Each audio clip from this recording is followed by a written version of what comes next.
Trauma-informed therapy is not just for people whose pain is obvious. It's for everyone, including you. And we're going to talk more about that in today's video, so stay tuned.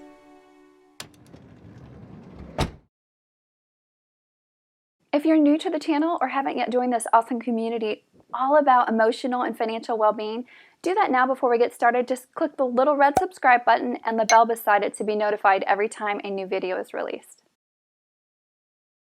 Before we can do anything else, we've got to talk about that word trauma like we do in lots of videos because it tends to throw people off.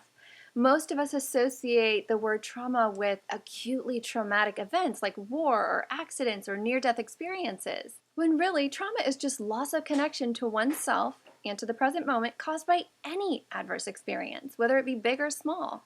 So every time one of these traumas occurs, that disconnection happens. And sometimes it's temporary, but oftentimes that part of us stays disconnected or lost until we're able to process the trauma. So piece by piece, trauma erodes away a person's authenticity. Every new adaptation that we take on to cope with the trauma replaces part of our true essence. Pretty soon, we're not even the person that we started out to be. We're out of touch with our authentic feelings and desires and values and inclinations and emotions and uniqueness. We're living as a shell of who we once were. Thankfully, in this case, what's lost doesn't have to be lost forever because trauma-informed therapy makes it possible to reconnect with parts of yourself that you lost when you were an infant, child, teenager, or even young adult.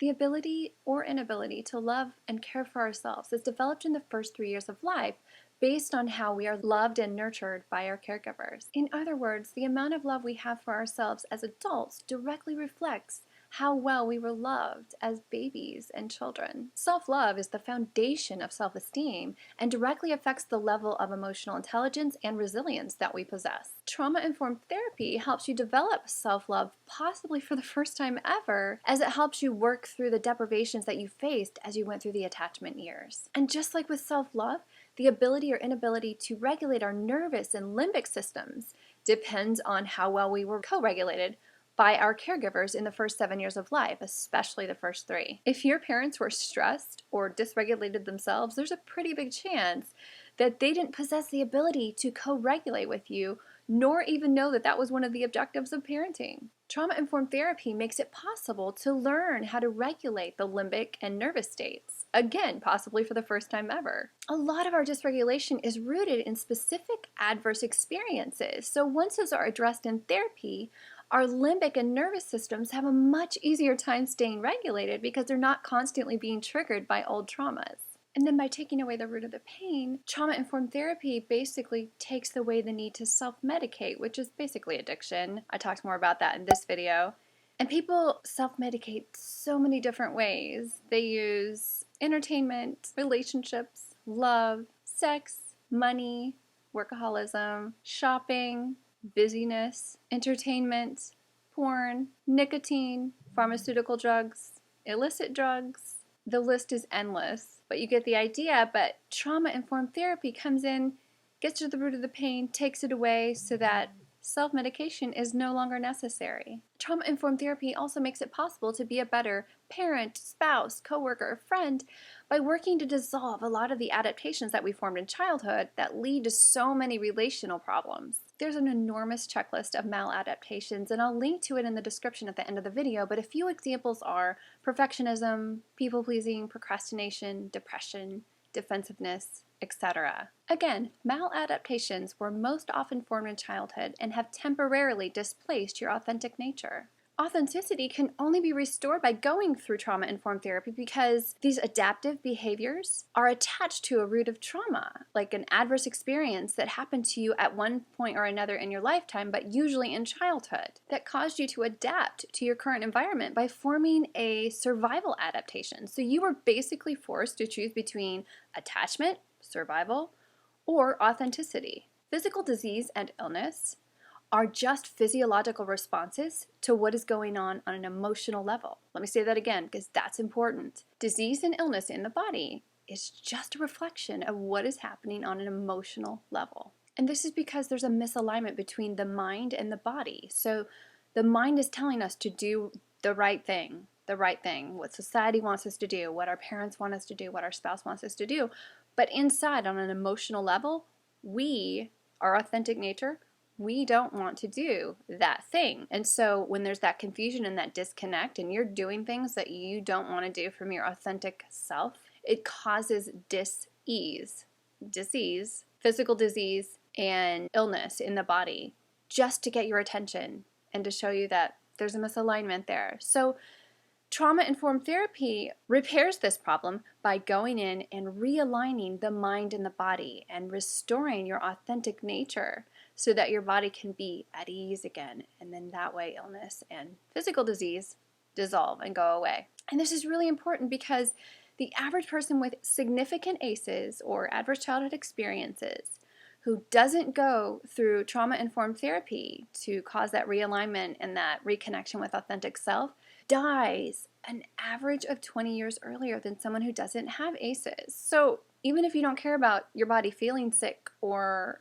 having a disease, just the fact that the number of years that you lose off the end of your life if you choose not to go through trauma-informed therapy is 20 on average, that should catch your attention. I mean, that's a whole generation of grandkids or great-grandkids that you might not see simply because you chose not to do anything about the past trauma. 7 out of 10 of the leading causes of death are directly linked to emotional dysfunction, including heart disease, cancer, lung disease, and diabetes. So it's really important to get this trauma-informed therapy under your belt. And I'm not saying that it's easy to go through trauma-informed therapy, but it's not easy kind of living with these maladaptations either that are causing us so much dysfunction in our lives and our relationships and our finances. So it's a choice. Do I want to go through the pain of trauma-informed therapy, or do I want to go through the pain of continuing to live with the junk that I carry around with me like this weight on my shoulders? Do I want to die an average of 20 years younger? It's up to you. The choice is yours, but the care is out there. The trauma-informed therapy is available to you. It's a click away. There's so many resources. I'm going to be sharing some of them in the description at the end of the video, but just get started. Take that first step. Sign up for something. It's not going to hurt you just to go through one consultation or screening just to see if it fits for you. And a lot of people will try one therapist and it's not a match, so they go to the next, and then that's a great match because there does need to be some sort of compatibility between a therapist and a client. So maybe you've had a bad experience in your past with therapy and you're like, nope, therapy doesn't work for me, when really it could have just been that you and that therapist didn't click or didn't jive. So I'm challenging you today to try it again and go for the trauma-informed therapy, not talk therapy. That doesn't do anything but scratch the surface.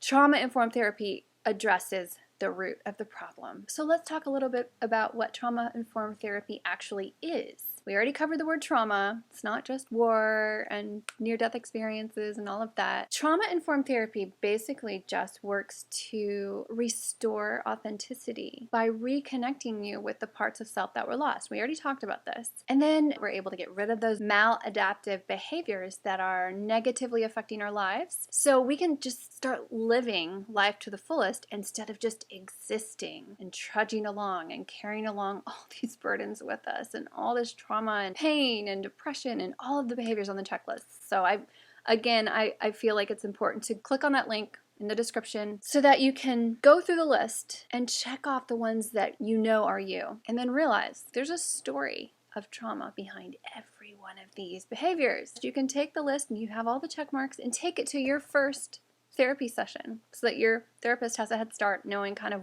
what you went through and some of the things that you guys can work on. So you can kind of be in control of the situation if that's one of your things. And like I said before, trauma-informed therapy is not just for those people who went through something acutely traumatizing or for someone with obvious emotional disability. It's for everyone.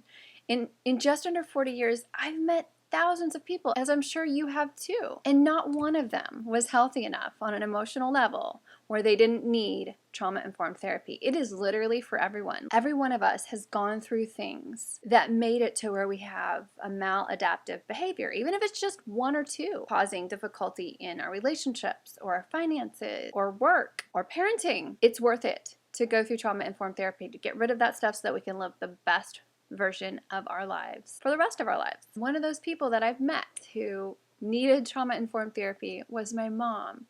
And unfortunately, she died prematurely, 20 years prematurely, like right on the dot, which is the average, like I said before, because she never heard about trauma-informed therapy. And the frustrating thing about it is that she was offered a form of trauma-informed therapy, but it wasn't called that.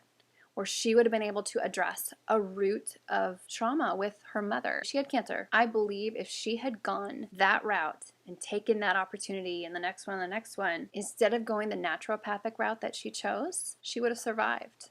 And I would still have my mom today, 14 years later. There are dozens of types of trauma-informed therapy, and some are designed to specifically address the more acute forms of trauma that we discussed at the beginning, the ones that we associate with the word trauma, PTSD caused by war or accidents or near-death experiences or rape or attack or anything like that. But most of the therapies developed in the last 25 years are intended to address childhood trauma and the effects that that has on their adult life. And most of these focus on the connection between the mind and the body, which I kind of touched on earlier. And that's because we store past trauma in our bodies and in our limbic systems. So a restored connection between the conscious mind and the unconscious is imperative if we're going to truly recover from childhood trauma. And this is why talk therapy isn't effective, because it just scratches the surface. It's like putting a Band-Aid on your stomach if you find out you have colon cancer. It doesn't get to the root of the problem. It might make you feel better in the moment because you get to get out of your system whatever you had on your conscious mind, but it doesn't even touch what's buried on an inner level in the unconscious. Due to time restrictions, I can't go into detail about all of the therapies available. I mean, there are literally dozens, but I did want to just talk about two that I most highly recommend. NARM therapy is by far my favorite because it seems to take all of the best aspects of the best therapies and combine them into one. NARM stands for Neuroaffective Relational Model. But all that really means is that they focus on attachment and relational and developmental and cultural and intergenerational trauma by identifying the survival patterns that cause psychobiological symptoms and interpersonal difficulties. The nature of therapy is based around 5 core needs: connection, attunement, trust, autonomy, and love/sexuality. Their 10 core capacities of well-being are the capacity to be in touch with our bodies and emotions, the capacity to be connected to others, the capacity to attune to our needs and emotions, the capacity to recognize, reach out for, and take in physical and emotional nourishment, the capacity for healthy boundaries, the capacity for healthy dependence and interdependence, the capacity to say no and set limits, the capacity to speak our minds without fear or guilt, the capacity to live with an open heart, and the capacity to integrate healthy relationships with vital sexuality. If you would like to find a NARM therapist to work with in your area, or at least via online session, I'll put a link to their directory in the description at the end of the video. NARM has only been around for 8 years, so although they've trained thousands of therapists around the world, some locales do not yet have a NARM trained therapist. But again, many of the therapists offer the online sessions, so just use the filter to look at all available therapists in your country and then just send a message to the therapist that you think would best fit your situation. Somatic experiencing is a body-oriented approach to the healing of trauma and other stress disorders. Sessions involve the introduction of a small amount of traumatic material, past traumatic memory, and the observation of the client's physical reaction to that material, like a shift in posture or shallow breathing. The therapist will also frequently check in with the client through a session to record and assess some of the somatic experiences that may be imperceptible to the therapist. Feelings such as heaviness, tightness, or dizziness. And practitioners proceed very cautiously to avoid re-traumatizing the client or triggering them. And then they help the client to develop and employ self-regulating strategies. A key component to enhancing one's ability to self-regulate is the practice of alternating or pendulating, shifting to the sensations or feelings of trauma back to the feelings of strength and comfort. A therapist then helps the client locate places of safety, whether that be a place in the body that doesn't have trauma or a safe place in the mind to retreat to. Experiencing the sensations related to the traumatic event in a safe way allows the client to fully process the trauma, and that's the key to somatic experiencing. Interestingly, it was developed after observing that prey animals whose lives are routinely endangered in the wild are able to readily recover by physically releasing the stress that they accumulate during the stressful event.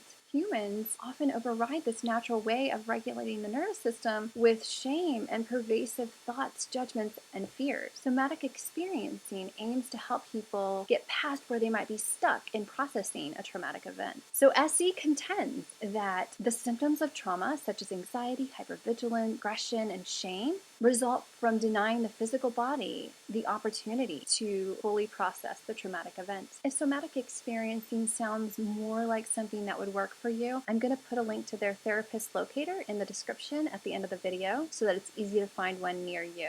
Hopefully you found the information that we discussed today useful, and if you did, please consider giving the video a like or leaving a comment so that helps others find it. And also feel free to ask questions there if I left something hanging or didn't fully explain something. I'd also love to connect with you on social media, so feel free to look me up on Facebook. My page is named Leah Theobald, so you can either message me or leave a comment there. And I'm going to put a link in the description to make it easier to find. Thanks for sticking with me today. I'll see you in the next video. Bye!